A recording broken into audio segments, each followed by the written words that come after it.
So kerana decide untuk stay lagi Stay lagi yang tak release lah kan. Bukan decide tak, dia macam ni tau. Okay, saya ni jenis seorang yang jujur cakap, saya jenis seorang yang menghargai orang.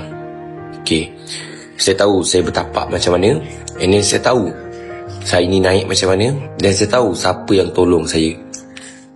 Okay, saya takkan pergi selagi orang tu memerlukan saya. If kalau orang tu tak memerlukan saya, barulah saya rasa macam saya pergi. Faham tak maksud saya?